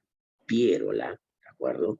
En 1900, que estoy hablando, en 1800, fue, a ver, espérate, el 97, no me equivoco, intentó, ¿de acuerdo?, hacer otra vez el plebiscito, pero para eso necesitaba juntar los 10 millones de pesos. Así que Piérola, durante su gobierno, antes de ellos, ¿no?, creó el estanco de la sal para crear impuestos, dijo él, para recuperar Tarde de Arica, juntar los 10 millones de pesos, pero se suspendió el estanco de la sal, no se pudo. Bueno, pasaron algunos años y ahora estamos en 1903, si no me equivoco, fue, claro, casi acabando su gobierno. ¿Qué pasó? Con Eduardo López de Romaña se rompe la relación diplomática con Chile, pero no solo por el plebiscito. Él no quiso hacerlo, o sea, tampoco les interesó juntar los 10 millones de pesos. Rompieron relaciones diplomáticas porque se enteraron de lo que pasaba en Tacna y Arica. ¿De qué, profe? La política de chilenización que hacían los chilenos en la zona. Si tú crees que chilenización fue solo llevar chilenos a la zona de Arica, eso es una estupidez. No solo fue eso, se llama chilenización a la política de hostigamiento que el gobierno chileno hacía con los peruanos que radicaban en Tacna y Arica. Hostigamiento que era por recontra terrible. ¿Cómo los hostigaban, profe? Acá te va algunos ejemplos. Colócate. Uno, ya sabes, ¿no?, llevar chilenos a la zona y construir viviendas en zonas que eran, colócate, lugares comunes. No sé dónde vives, en un barrio. frente de tu barrio hay un parque. Ahora está destinado para hacer un parque, pero ahí, ¡pum!, los chilenos se ponen a vivir. Ya, dos. Los negocios. Tú tenías tu pequeña bodega ahí en Tacna. Son ciudades, recuerda, no toda la región que Perú entregó, pero había algunas ciudades. Y ahí tienes un pequeño negocio, una bodeguita. Se prohíben que peruanos tengan negocios. Solo los negocios pueden ser de chilenos. ¿Qué te parece? Va otra forma de hostigar. Los colegios, las escuelas. Eso, qué triste. Se enseña historia chilena. Se enseña geografía chilena. Todo lo que tiene que ver con Chile. Se prohíbe cualquier enseñanza de algo peruano. ¿Qué te parece? Si eso te parece poco, a la hora de los nacimientos. Papá peruano, mamá peruana, pues tiene su hijito. Que es peruano, es cierto. El territorio ha sido entregado a Chile, pero solo por un tiempo. En algún momento volverán, lo saben. Solo esperan que se haga un plebiscito. Y desde entonces el registro, la gente iba a las iglesias para bautizarlo. Y ahí pues se lo registraba como peruano. Pero ahí estaban los carabineros, los militares, obligando al sacerdote de la iglesia, ¿de acuerdo?, que firme al niñito como chileno. Uy, te dirán más ejemplos. Todo eso es chilenización. Así es que protestaban. Lo que protestaban los votaban. A la profeta, mira, peruanos expulsados de la vida. Qué feo, ¿no? Ya por eso hay que romper las emblemáticas con Chile. Terminó su gobierno, ¿no?, Eduardo López de Romaní. Asume Manuel Candamo, pero como ves, se muere pronto, al año siguiente nomás se murió. Algo importante que ha hecho Manuel Candamo, profe, el incidente Torres Causana con Ecuador, un problema limítrofe con Ecuador, donde reclamaba Ecuador territorios peruanos. Se había dado la molestia de vender a Inglaterra parte del territorio peruano, o sea, le vendió a Inglaterra, le entregó parte del territorio peruano a Inglaterra, asumiendo que era suyo para pagar su deuda. El Perú reclama. Entonces, como se quería saber quién era ese territorio, dejaron que sea el rey, pidieron la intervención del rey de España como mediador. ¿Y por qué? ¿Qué tiene que ver aquel el rey de España? Recuerda que Perú y Ecuador tienen algo en común, que buen tiempo fueron colonia de España. Los documentos que Ecuador demostraba, ¿no?, que exponía para reclamar el territorio peruano, no eran suficientes. Y lo que el Perú tenía para demostrar que el territorio era suyo, tampoco eran suficientes. Entonces, ¿dónde estaban esos documentos? España se los llevó. Recuerda que España era aquí la que dominaba estos territorios antes de que los derrotemos y se vayan, pero cuando se fueron los españoles se llevaron muchos documentos, mucha documentación que acabó ahí en el archivo de Indias. Así que España tenía las pruebas definitivas de esos territorios que Ecuador reclamaba y que no reclamaba. Sabe de quién era. Se pidió la intervención del rey de España, por si acaso. Eso fue el incidente de Torres Causana. El primer tranvía eléctrico también lo construyó Candamo. Bueno, se muere. Ya te dije que Serapio Calderón momentáneamente asumió el gobierno, ¿cierto? Él convocó elecciones pronto, donde es elegido José Pardo Ibarreda. Él, por si acaso, era hijo del fundador del partido, bueno, más que fundador, del primer presidente civil, Manuel Pardo Lavalle. Y como ves, culminó su gobierno. A ver, profe, obras de José Pardo Ibarreda. Los primeros viajes al interior del país. Pero no a las secciones rurales, te dije, no, sino a las ciudades que había en provincias. Cada vez eran más los obreros del Perú. Hay una huelga enorme de panaderos, motoristas y portuarios. Fueron los primeros en hacer las huelgas en las ciudades. En Lima, sobre todo. Los primeros en hacer huelga fueron los panaderos Estrella del Perú. Un gremio de panaderos, los primeros en salir a marchar por sus derechos. Le siguieron los motorizados, los que manejaban pues motores en los transportes, no el público, hablo de los muelleros, por ejemplo, del Callao, y los portuarios del mismo muelle, los que cargaban, los estibadores, los que bajaban productos del muelle y los volvían a subir. Fueron los primeros en hacer su huelga. A esta época corresponde, de acuerdo a la participación de Florencio Aliaga, la policía, la gendarmería en ese entonces salía a las calles pues, para contener estas protestas. Hubieron algunos actos de violencia. Bien, en esos golpes y demás, ¿de acuerdo? Termina falleciendo uno de los protestantes, su nombre Florencio Aliaga. Acá en el Perú es considerado mártir de la lucha por las 8 horas laborales, por si acaso. Pardo, para evitar pues ya las protestas en las calles, promete, todavía no da, promete un proyecto complejo de legislación laboral, pero hay que hacer estudios sobre hasta dónde se le puede dar derecho a los trabajadores. Así que se forma una comisión que el Congreso aprueba, dirigida por un importante jurista peruano. Su nombre, José Matías Manzanilla. ¿De acuerdo? Así es que le haría estudios. Era un importante jurista, experto en materia laboral, que había estudiado también en el extranjero. Bueno, así que ahí se le encarga, pero la comisión demorará mucho, todavía no propone, no, o sea, no ejecuta, no promulga leyes. Otra de Pardo crea la Caja de Depósitos y Consignaciones. ¿Y eso qué es? Lo mismo que hoy día se encarga el Banco de la Nación. La idea es tener un fondo para pagar a la burocracia peruana y que pueda prestar plata también a la burocracia que trabaja para ellos, ¿no? Eso es el Banco de la Nación hoy en día, pero no se llama Banco de la Nación. Como tal, esa será obra de la UNDE. Pero Pardo funda la Caja de Depósitos y Consignaciones. Impulso educativo centralizado. Ya, igual que su viejo, recuerda que su viejo, Mame por la Valle, impulsó la educación en el Perú, fue el primer presidente serio en educación, pues él no podía ser la excepción, es su padre, tiene que rendirle homenaje. Durante su gobierno, la educación también se impulsó de manera seria, pero a diferencia de su viejo, esta vez fue centralizada. Su papá la descentralizó. No entiendo, profe. Su papá, por ejemplo, recuerda la educación primaria, obligatoria y gratuita, ¿cierto? Ya. Pero estaba a cargo de los municipios. Las municipalidades de las ciudades se encargaban de la educación. Él no. Él ya le quita esa responsabilidad al municipio. El Estado, a través de un ministerio, ¿de acuerdo? Lograba impulsar el sector educativo. Pero como te dije, más que nada fueron en las ciudades. Se olvidaron del campo, ¿de acuerdo? O sea, estaba a cargo del Estado. Crea la Escuela Normal de Varones. Escuela Normal de Varones. Claro, lo que hoy día es un instituto pedagógico. Pedagógico, profe, claro, o sea, para formar profesores. Ah, eso es una escuela normal. Otra obra de él, creo que algo pasó. Ya, la Escuela de Artes y Oficios, la Escuela de Artes y Oficios, que hoy día es el Instituto Técnico José Pardo, justamente se llama. ¿Lo conoces? Está en la Avenida Grau. Ya. ¿Por qué te aceleras? Qué vaina. La CRIP de los héroes. ¿Y eso qué fue, profesor? Ah, fue alucinante, la CRIP de los héroes. Fue una construcción en el cementerio Presbítero Maestro para dar homenaje a los caídos en la Guerra del Pacífico. ¿De acuerdo?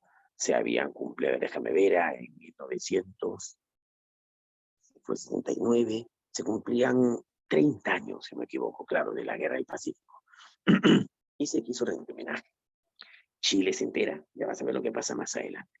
Bueno, a ver, para modernizar, después de la guerra, no teníamos flota, no teníamos escuadra, fue una consecuencia. Así que se adquirieron modernos cruceros, el crucero Grau y Bolognesi. Ya, ahora responde las preguntitas. La ruptura de la relación diplomática con Chile fue un hecho acaecido durante el gobierno de Eduardo López de Romaña, motivada por la brutal e infame política de chilenización aplicada por los mapuchinos en Centroamérica, que tenía entre sus objetivos. ¿Por qué Chile hacía eso? A ver.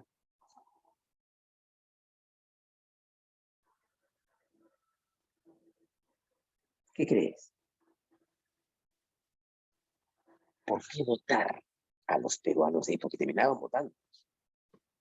¿Cuál es su objetivo? Muy simple. Incumplir el plebiscito e incorporar esas tierras. Claro, pues, no, evitar que se dé ese plebiscito para quedarse ya de facto con esas tierras. Muy bien. El primer pardismo, o sea, el primer gobierno de Pardo, se caracterizó porque su gestión le dio un notable impulso al sector, oye, qué fácil, Educación. igual que su viejo, ¿cierto? Al sector educación. Preguntas a Marquitos, mira, la reducción de la jornada laboral a 8 horas de trabajo fue reclamada primeramente porque fueron los primeros en salir a las calles pidiendo eso. A ver.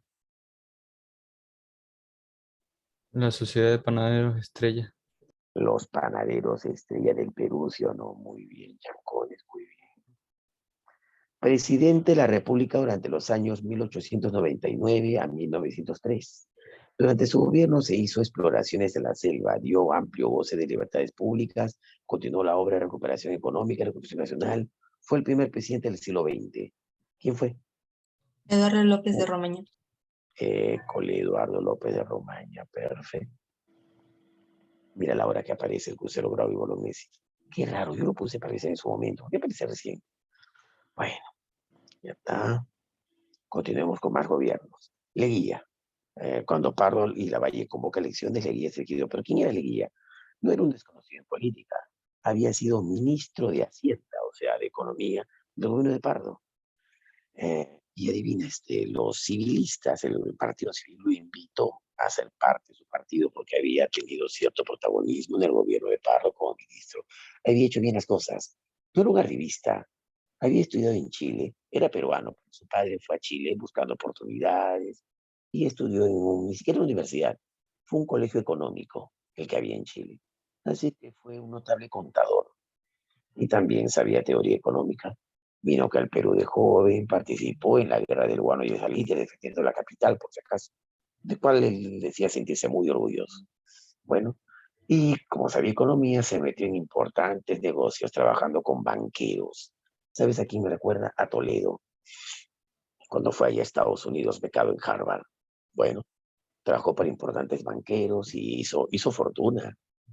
O sea, hizo que los ricos se hicieran más ricos y él también. Se casó con una hija de un aristócrata y así es que adivina, se codió con gente muy importante. Así llegó hasta Pardo. Pardo lo contrata como ministro de Hacienda y hizo una importante labor. Ahora, entonces el Partido Civil lo invitó a ser parte del partido para dar cara, ¿no? Y ser elegido. Y gana pues las elecciones, le gana al Partido Demócrata de Pierola. Y gobernó desde 1908 hasta 1912. Solo que debes enterarte de algo. ¿Qué cosa? Su gobierno fue personalista a diferencia de los otros. Eso les molestó mucho a los civilistas. Normalmente, los miembros del Partido Civil te dijeran familias, no familias cerradas, dueñas de grandes terrenos en la costa norte, y algunos eran industriales. Las decisiones sobre cómo gobernar el país no se tomaban en Palacio de Gobierno. Las cabezas de estas familias se reunían en ciertos lugares exclusivos. Uno de ellos era el Palace Concert, que quedaba en lo que hoy día es Girón de la Unión, si conoces. Ahí en el Palace Concert se reunían a tomar, era en ese entonces la bebida del momento de la clase ficha, chocolate caliente, en pequeñas tacitas. Sí, el chocolate de taza que hoy día tú tomas en Navidad, ese chocolate, era en el momento pues así exquisito, y no cualquiera lo tomaba, era algo fichazo, ¿de acuerdo? Y ahí se reunían y degustando chocolate caliente debatían los asuntos del Estado. O sea, también asistía en ocasiones el presidente o un ministro y ahí reunidos con estas familias tomaban decisiones. Hoy el presidente la semana pasada aprobó esta ley, pero debe modificarla por tal razón, nos está perjudicando. Y por si acaso, sobre el rubro de exportaciones de algodón, pues estamos en competencia con Cuba. El embajador cubano acá demanda esto, pues hay que ponerse la tranca para que nosotros podamos vender en minería. Yo también tengo rubro, estoy trasladando la acero de Pasco de la empresa norteamericana, necesita trasladar sus productos a la costa. Yo estoy haciendo esa chamba, pero me han puesto impuesto al transporte. ¿Qué está pasando? Y así, ¿entiendes? Hacían cada uno. En ese entonces no hay teléfonos, todo era así verbalmente, ¿de acuerdo? Es cierto que el teléfono empieza a llegar aquí en el siglo XX, pero va poco a poco. Así es, de manera personal. Entonces el ministro, y hubo otro ministro que asistía en el Palace Concert, eran varios, degustaban con estas familias aristócratas y llevaban, de acuerdo, estos planteamientos al presidente. Y a veces el mismo presidente se reunía con ellos. Y ahí se tomaban las decisiones de lo que el Estado haría, de lo que el gobierno haría, ¿te das cuenta? No en Palacio. Bueno, Leguía no fue así. Él le llevó altamente esas reuniones. Él tomó sus propias decisiones. O sea, fue como un cachetadón ahí, digamos que sí, pero en la práctica Leguía gobernó al mismo estilo que los aristócratas, solo que sin su consentimiento, permiso, sin estar a sus pies, a sus rodillas o escuchándolos. No perdía tiempo en eso, lo cual les molestó bastante. O sea, dejaron que terminara su gobierno porque no les molestó. Su política de gobierno coincidía con sus intereses, pero igual, ¿no? El hecho de que no quiera siquiera, o sea, de que no desee siquiera acatarlos y que le quiera personalista, no se pone en los pies de nadie, orgulloso, llámalo si quieres. Y eso le molestó mucho. Tanto así que acabando su gobierno lo expulsaron del partido. Ya no era parte del Partido Civil, por si acaso. pero cuando gobernó aquí, sí era parte del partido civil. Bien, habiendo dicho eso, continuemos.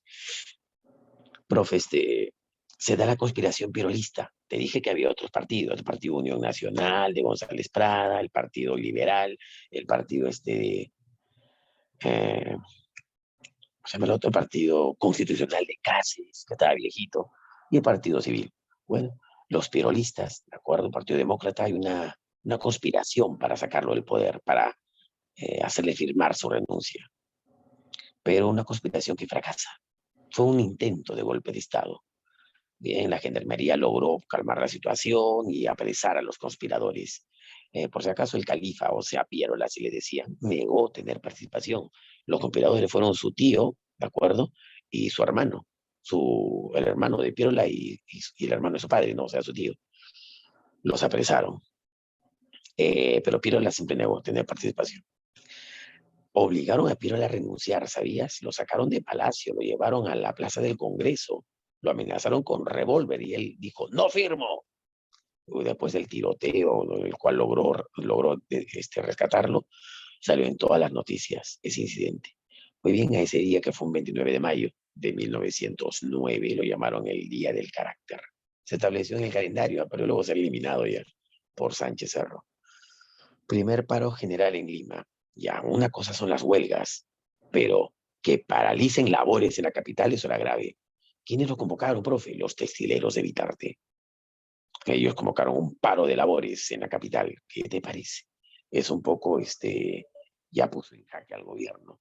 ¿Qué hizo entonces? Leguía dará una ley, ya vas a ver cuál. Así como un periódico, ¿recuerdas el diario de La Prensa, que es el diario de la oligarquía? Pues entonces los que protestaban, recuerda, ya son pues algunos obreros, sumaron fuerzas y fundaron un periódico llamado La Protesta. La Protesta fue fundada por Pedro Lévano, defendía los derechos de los trabajadores, por si acaso. Para evitar más revueltas en las calles, Leguía da la primera ley laboral, recuerda. José Pardo Barreda promete con el proyecto Manzanilla, pero la primera ley laboral la da Leguía, la ley de accidentes de trabajo. Con eso calma un poco, o sea, ya podían los obreros estar tranquilos sobre accidentes en su... ¿Cómo accidentes? No vas a creer lo que pasaba, parece chiste, pero es verdad. Cuando un obrero, ¿no? Un trabajador en su fábrica, Beto sabe, un taller de tejidos, de repente se remallaba la mano, si se cortaba la mano, lloraba un montón y venían sus compañeros, ¿no? Patrón, se ha accidentado Luciano. No, pues venía el jefe, ¿sabes qué decía el infeliz? ¿Qué has hecho? Trabajas de mala manera, ¿de acuerdo? Eres un mal ejemplo para los trabajadores, chapa tu mano y lárgate. Te lo juro, eso le decía.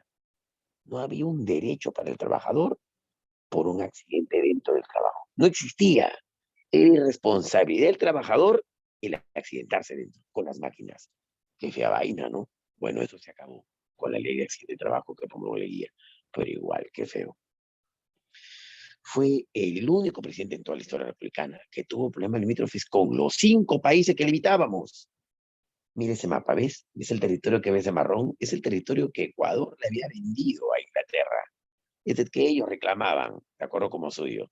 Y parte de ellos se lo vendió a Inglaterra como deuda de guerra. La profe, qué feo. Y el Perú al respecto te dije que sí, del gobierno de Romaña. Perdón, de Candamo, ¿no? El incidente Torres Causana. Ya adivina. Durante el gobierno de Leguía, el primer, te dije que fue con los 5 países, te voy a decir cuáles fueron los conflictos con cada uno de ellos. Con Ecuador, por fin, el rey de España va a dar su veredicto. ¿Recuerdas quién era? Bueno, si no lo sabes, Alfonso XIII. Y el embajador de España en Ecuador dio el talán, de acuerdo a aviso al presidente ecuatoriano. Corren las noticias de que el veredicto del rey Alfonso XIII beneficia al Perú. Ya fuimos. Así es que por adelantado, Ecuador desconoce cualquier fallo que vaya a dar el rey de España. Y el Perú se entera, rompe relaciones diplomáticas con Ecuador y estaban a punto de irse a la guerra. Pero las tropas ecuatorianas abandonan territorio peruano. Eso fue con Ecuador. Ahora, con Colombia, se da el combate de la piedra. ¿Qué fue eso? En la margen del río Caquetá. ¿Qué había pasado? El profesor le dice que los colombianos demandaban al Perú, denunciaban el abuso que cometían con los aborígenes, porque empresarios caucheros colombianos estaban sacando caucho del territorio peruano. Pues le envía, adivina, a un militar que luego se vuelve famoso. Su nombre, Oscar Raimundo Benavides. Lo envía a que vote del Perú, a que saque del Perú esos caucheros. Y tuvo éxito. Del combate de la piedra, que fue un combate fluvial, porque me marco Colombia. Combate fluvial le ganamos. Y gana fama Oscar Raimundo Benavides, por si acaso. Ya. Ahora, con Chile. El primer ministro, bueno, el ministro de Relaciones Exteriores del Perú, de acuerdo a Alberto Porras, denunció lo que Chile había hecho. ¿Qué hizo Chile? ¿Te recuerdas la cripta de los héroes que construyó Pardo y Barreda? Chile se entera y envió una corona, sí, una corona como presente para los caídos en la guerra del Pacífico. El Perú lo tomó como una burla, porque los que los mataron fueron los chilenos. Pero los chilenos dan una corona. Es como, damita, no sé, te violaran y estando en cana, tu violador te envió un presente, ¿no? Cumpliendo un año de la violación, disculpándose. Pero igual, ¿no? A un año de la violación que te envió un presente es una burla, ¿cierto? Ya entonces el Perú no recibió la corona de los chilenos, por si acaso. Ya. Pero me falta con 2 países. Sí, ya después te digo qué pasó con Bolivia y con Brasil, ¿cierto? Ya. Asociación, sí, Pedro Zulén funda la Asociación en Defensa del Indio. Al igual también, comparo mucho este periodo, recuerda con la Revolución Mexicana. También en México empezaron a aparecer intelectuales que defienden al indio. En el Perú también, aquí fue Pedro Zulén, como te dije. Ya, terminó su gobierno. Ah, pero antes te iba a decir, ¿no? Los asuntos con Bolivia y con Brasil. Mira el mapa. Ese era el Perú en los tiempos de Leguía, ¿de acuerdo? Este territorio estaba en litigio desde el gobierno de Manuel Soprado, desde el primer militarismo. Estaba en litigio con Brasil, lo reclamaba, el Perú también. Era la región del Acre, ¿cierto? Y esta parte roja que ves era Tacna y Arica. Bueno, perdón, Tarapacá, que ya se perdió para siempre, pues está de rojo. En cambio, lo que ves de lila era Tacna y Arica, que estaba, pues, en posesión de Chile. Supuestamente iba a ser un plebiscito para devolverlo, pero no lo hacía. Ya, con Brasil se firmó el Tratado Velar de Río Branco, donde le cedimos no solo el Acre, sino también la región del Purús. Mira, la profe, fue en 1909. Todo eso se dio Leguía con un simple tratado. No se lo llaman el presidente más entreguista de la historia peruana. Ya. Y el tratado Polo Bustamante, eso fue con Bolivia. Mira el mapa. ¿Ves la parte roja que le cedió? Sí, la región del Breu, ¿de acuerdo? También conocida como el Beni o simplemente el Bajo Madre de Dios. Lo cede a Bolivia, también en 1909. La profe, qué triste. ¿Sí? Entonces eso fue hasta el Perú. Mira, todo lo que ves de amarillo es el Perú hasta 1909, por si acaso. Bueno, llegó Billinghurst al poder, convocó elecciones Leguía. Billinghurst es la excepción a la regla en esa historia. ¿Por qué, profesor? Porque él no era del Partido Civil. Le gana las elecciones al civilista, tengo que acordarme su nombre, ¿de acuerdo? Aspíllaga. Él era el representante del Partido Civil. Le gana, él era del Partido Demócrata. ¿Sí? Llegó al poder en 1912. Y ya vas a ver, tomará medidas que a los civilistas no le agradan, por eso lo sacaron. Mira, no terminó su gobierno. A ver, profe, hechos en su gobierno de Billinghurst. Lo llaman el primer presidente populista de la historia peruana. ¿Por qué, profe? Porque prometió mucho a la población que podía votar para que gane las elecciones, como bajar el precio de los productos de primera necesidad, como el pan. Y medida que estaba cumpliendo una vez llegado al poder, y darle mayores derechos a los trabajadores. Así es que sí, gana las elecciones. La primera huelga nacional, pidiendo justamente derechos, se da en su gobierno. La primera huelga en todo el país, convocada por varios trabajadores. Por eso es que él termina dando la ley de 8 horas, pero no a todo el Perú, solo a los trabajadores del muelle dársela para empezar. Pero terminó provocando más huelgas. También un reglamento de huelga, o sea, el derecho de los trabajadores a organizarse y hacer huelga para exigir derechos. Los oligarcas, o sea, los aristócratas, ¿de acuerdo? Se oponen a su gobierno por todas esas medidas y empieza, y también modifica el código de minería y limita ciertas inversiones, lo que molestará pues con sus aliados. Así que viene una manera de cómo sacarlo. ¿Qué hicieron, profe? ¿Te recuerdas el general que se volvió famoso en el combate de la Pedrera, Oscar Raimundo Benavides? Lo usaron para dar un golpe de Estado, pero tenía que tener un pretexto. Billinghurst, se sabe, pretendía disolver el Congreso, que no le aprobaba las leyes porque estaba integrado por civilistas, pero lo acusaron de armar a la población, de darle armas al pueblo para iniciar una rebelión o una revolución. Fue su pretexto. Lo sacaron del poder a la Benavides. A ver, aquí hay preguntas. Sí. El primer gobierno de Augusto Bravio Leguía tuvo que afrontar la peor crisis internacional que el Perú tuvo con nuestros vecinos. Estuvimos a punto de tener confrontación bélica con muchos de nuestros vecinos, evitándose ello debido a arreglos diplomáticos en muchos de los casos lesivos al Perú. El conflicto con Ecuador de 1910 tuvo como detonante, ¿recuerdas? ¿Cuál fue el caso con Ecuador?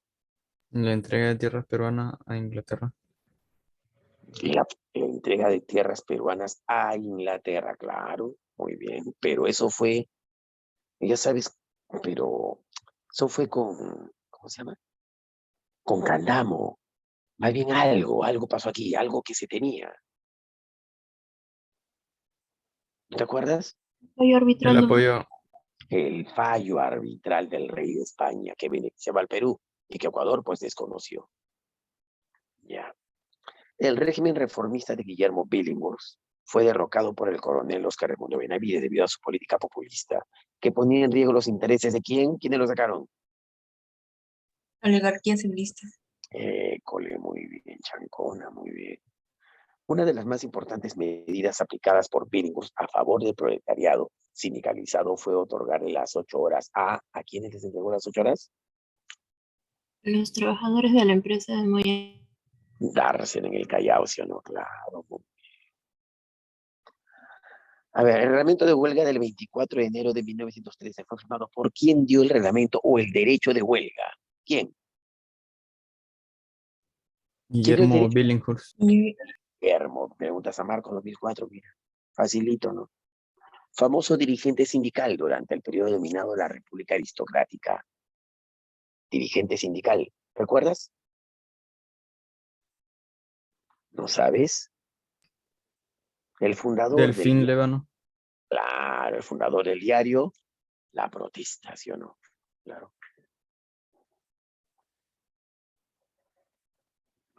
Ya, gracias. A ver, ¿cuánto nos queda a la noche? 4 minutos. Benavides sacó a Billinghurst de solamente un año. Su misión era convocar elecciones, ¿de acuerdo? Para retornar la estabilidad de los aristócratas. Y eso hizo. Pero sin embargo pasaron algunas cosas en su gobierno. Convención de partidos, ¿sí? Los partidos políticos, una vez que Billinghurst sale del poder en el Congreso, decidieron convocar elecciones el año siguiente, pero le dieron un año de gobierno a Benavides. El problema de la Abril de Pariñas, ¿qué fue? Eso se inició con Benavides y continuará por un montón de tiempo.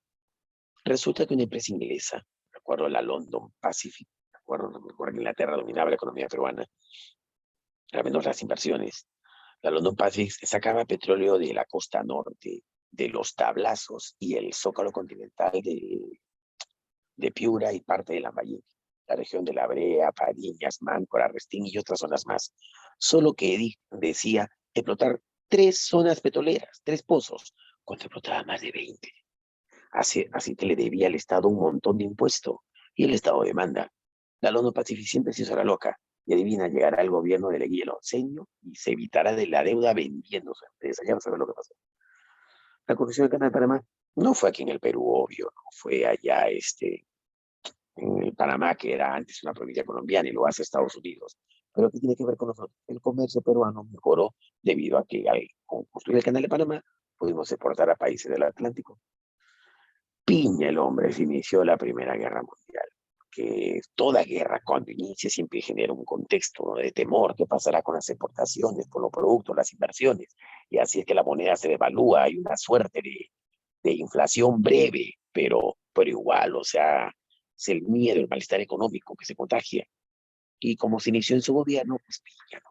Durante la economía hubo un resquebrajamiento.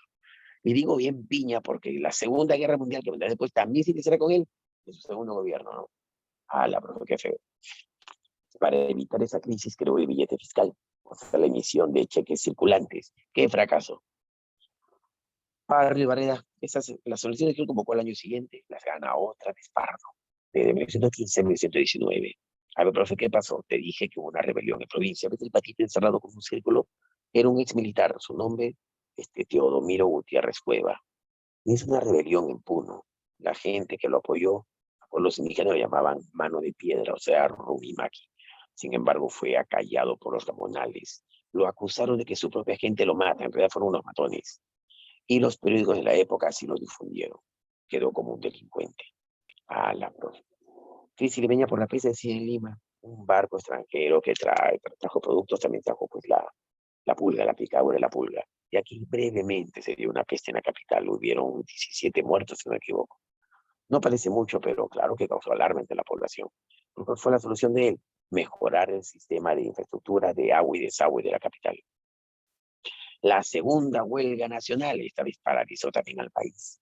Tardo, recuerdas que había convocado a una misión laboral, una comisión laboral del Congreso, ya por fin Matías Manzanilla da su ley laboral, ¿de acuerdo? Y entre ello, las 8 horas para todo el país, no solamente el muelle de Arsenal, sino de todo el país. También de acuerdo al salario dominical, de acuerdo, también se dio con Manuel Parra Lavalle. Como te dije, se iniciaron las luchas estudiantiles, ¿no? Pues acá también se iniciaron los movimientos estudiantiles apoyando a los obreros, incluso la fundación de universidades populares. Adivina quién era el principal estudiantil de esa época. Hay varios personajes, a Porras Barnechea, Jorge Basadre, hacen sus pininos acá, pero sobre todo, ¿lo reconoces? ¿Lo ves? ¿Quién es él? Estoy encerrándolo en un círculo. ¿Lo reconoces? ¿Quién es él? Nada, ¿no lo sacas? Su nombre, Víctor Raúl Haya de la Torre. Así inició su vida política, ¿de acuerdo? Como un líder estudiantil. Convoca elecciones en 1919. Faltando pocos días para que el gobierno les da un golpe de Estado. ¿Por qué? Porque adivina quién gana. ¿Quién postula? Su partido estaba muriendo. Ya nadie apostaba por su partido. Era Cáceres, el partido constitucional. Pero estaba quemado, Cáceres, y viejo además. No quería que su partido muriera. Así es que desde Europa lo invita a venir a volver al Perú. Alguien estaba yendo ahí a hacer negocios, se fue con su esposa. ¿Sabes quién? Leguía. Cáceres lo invita, Leguía, a postular a la presidencia con su partido, el Partido Constitucional. Y Leguía acepta y ganó las elecciones. ¿Quiénes se pusieron picones? ¿Quiénes crees? ¿Quiénes? El Partido Civilista. El Partido Civilista. ¿Recuerdas que lo habían votado por su afán personalista? Sabían, digamos, que Leguía ahora tampoco votaría con ellos ni nada. Así que adivina. Pardo aún no dejaba el gobierno. Durante su gobierno no existía un jurado, no existía el Jurado Nacional de Elecciones, no existía como organismo, pero había una junta electoral, así se llamaba. Ellos, que habían dado como ganador a Leguía, dieron un comunicado que habían hecho mal las cuentas y que había mesas electorales que se habían imputado y habían que recontarlo otra vez. Leguía sabía que era un pretexto para anular las elecciones y declarar ganador a llega al otro, el civilista, y no a él. Así que se adelanta y con apoyo de la gendarmería, la policía, da un golpe de estado a José Pardo, lo saca del poder. ¿Sí? Pretextando que se tejía un fraude electoral. Así llegó Leguía a Sonseño con un golpe de estado, por si acaso. Alucinante. Responde. José Matías Manzanilla fue el abogado que hizo un estudio de la problemática del sector obrero para luego proponer una legislación laboral que diese ciertos beneficios a este alicaído sector social. Entre las medidas que propuso destaca, a ver, ¿qué propuso Matías Manzanilla, chancones?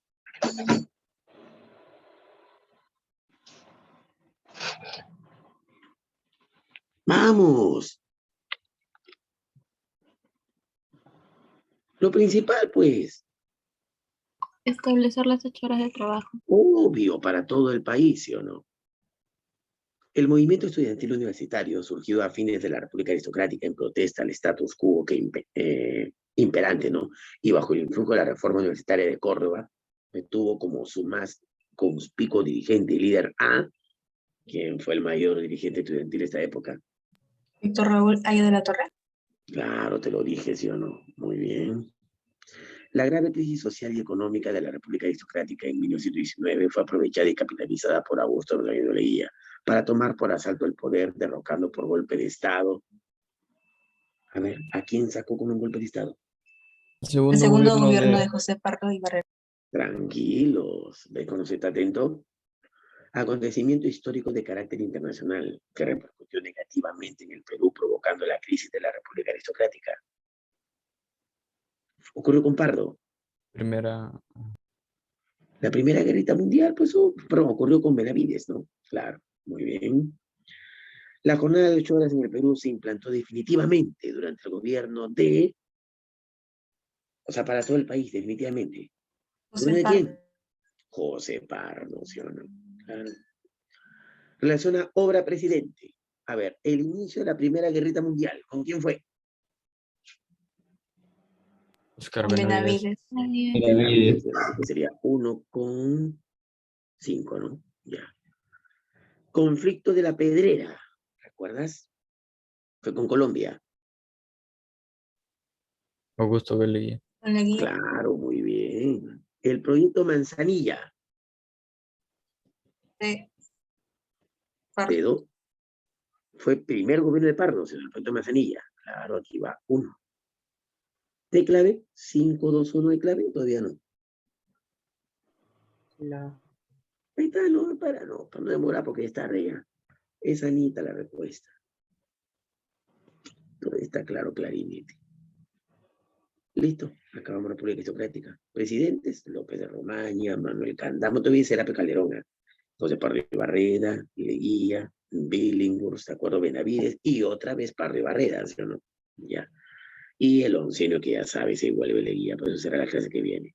Ya saben nuestro lema, estudia, no seas vago, perdona, no seas rencoroso, sé bueno. Ya. Cuídense, muchachos. Ahí está la camisa de Vilches, ¿de acuerdo? Bueno. Nos vemos, estudien, sean buenas personas, ¿de acuerdo? Y hasta luego, Mariana, también. Participen siempre.